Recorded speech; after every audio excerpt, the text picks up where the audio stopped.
Hello my dear student, आप सभी का स्वागत है हमारे यूट्यूब चैनल लेट्स डिस्कस में। प्यारे स्टूडेंट, जैसा कि स्क्रीन पर देख रहे हैं, आज हम डिस्कस करने जा रहे हैं क्लास 10th का विषय हमारा हिंदी होगा, जो कि वर्कशीट नंबर हमारा 31 है और ये 20 सितंबर 2021 के लिए है। तो प्यारे बच्चों, आज हम रचना के आधार पर वाक्य का जो भेद है उसे हम अच्छे से पढ़ेंगे और अभ्यास करेंगे। ठीक है, तो चलिए हम स्टार्ट करते हैं। ये है हमारा वाक्य का भेद, ये उसकी पहचान है और ये उदाहरण है। तो एक एक करके इसे समझेंगे। जैसे कि आप देखिए, सरल वाक्य, वाक्य के 3 भेद होते हैं। पहले आपको ये समझना है वाक्य के कितने भेद होते हैं, 3 भेद होते हैं, सरल वाक्य और मिश्र वाक्य और संयुक्त वाक्य। और ये आपके एग्जाम में डेफिनेटली आएंगे। ठीक है, तो इसलिए करके इसे आपको अच्छे से समझना है।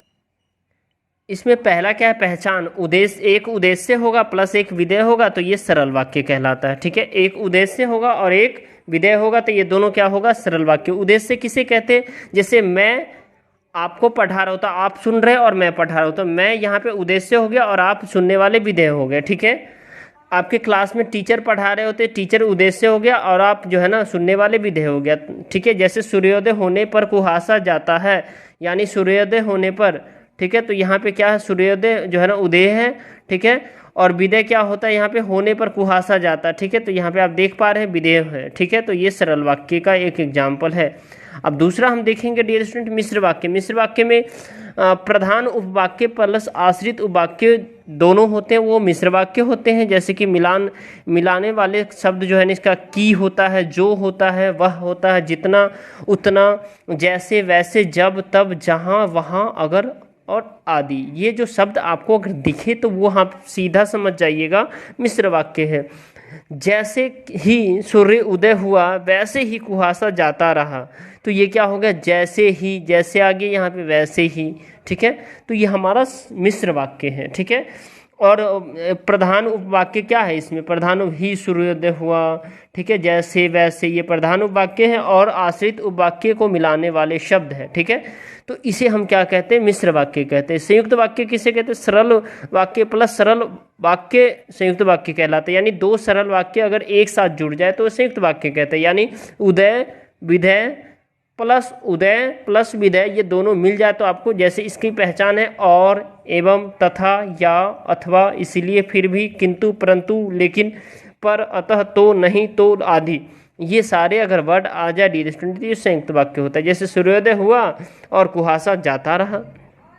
ठीक है, सूर्योदय हुआ और कुहासा जाता रहा, ये देखिए यहाँ से सरल वाक्य, योजक शब्द है और यहाँ पे सरल वाक्य, तो ये दोनों मिला करके ये क्या हो गया आपका संयुक्त वाक्य। इसको आपको याद रखना है, ये एग्जाम में डेफिनेटली पूछे जाएंगे। अब इसमें पूछे गए प्रश्नों का हम एक एक करके उत्तर देख लेते हैं। दी गई तालिका में प्रश्न का जो है ना दिया हुआ है, उसमें विकल्प दिया हुआ, उसका हमें आंसर करना है। सोनू बहुत विनम्र है और सर्वत्र सम्मान प्राप्त करता है, यानी रचना के आधार पर वाक्य है। ये कौन सा वाक्य है आपको बताना है। ठीक है, तो इसमें जो वाक्य है डियर स्टूडेंट, ये हमारा संयुक्त वाक्य है। ठीक है, कौन सा है, संयुक्त वाक्य है। निम्नलिखित में से मिश्र वाक्य आपको बताना है, यानी 4 ऑप्शन है, इसमें से आपको मिश्र वाक्य बताना है। तो मिश्र वाक्य आपका ख हो जाएगा। ठीक है, ख, यानी जो विद्यार्थी परिश्रमी होता है वह अवश्य सफल होता है। अब थर्ड है क्वेश्चन, निम्नलिखित में से सरल वाक्य आपको बताना है। ठीक है, तो इसका क आंसर हो जाएगा, प्रातः काल हुआ और सूर्योदय की किरणें चमक उठी। प्रातः काल हुआ और सूर्योदय की किरणें चमक उठी और सुयस बाजार गया, वहां से सेब लाया।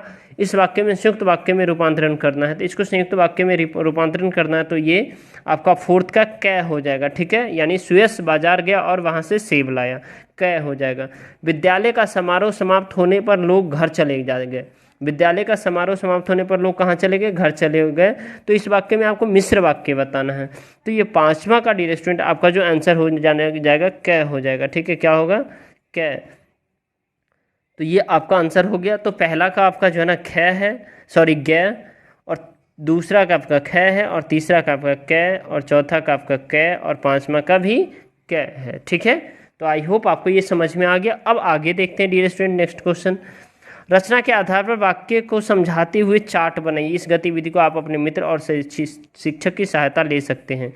तो चलिए मैं सिंपल सा बता रहा हूँ। आप अब जो ना यहाँ पे क्या करेंगे डियर स्टूडेंट, ये देखिए साधारण, ये देखिए रचना के आधार पर ऐसे आप कर सकते हैं। संयुक्त वाक्य होता है, मिश्र वाक्य होता है, और साधारण वाक्य या सरल वाक्य होता है। ठीक है, इसको आप ऐसे करके बना लेंगे और इसके बाद ये आप जो है ना यहाँ से ऐसे लिख भी सकते हैं ये चार्ट में। ठीक है, एक एक करके इस समय सरल वाक्य रचना के आधार पर जो है ना, वाक्य 3 प्रकार के होते हैं। सरल वाक्य जिसमें एक या एक से अधिक उद्देश्य पर विधेय एक होता है, जिसे राम बाजार जाता है। संयुक्त वाक्य जिसमें 2 वाक्य हो तथा दोनों स्वतंत्र हो, राम बाजार गया और सीता बाजार गई। ठीक है। मिश्रित वाक्य जिसमें एक प्रधान उपवाक्य तथा बाकी को आश्रित हो, उसे मिश्रित कहते हैं। तो ये भी आप बना सकते हैं बहुत ही आसानी से। अच्छे एक A4 साइज पेपर ले लीजिए, उस पर अच्छे से कलर वलर करके बना दीजिए। ठीक है। तो फिर मिलते हैं नेक्स्ट वर्कशीट में, तब तक के लिए bye bye, take care dear student. आपको ये वीडियो पसंद आया तो इस वीडियो को जरूर लाइक करें और हमें सपोर्ट करें इस वीडियो को शेयर करके। ठीक है। तो चलिए फिर मिलते हैं, बाय।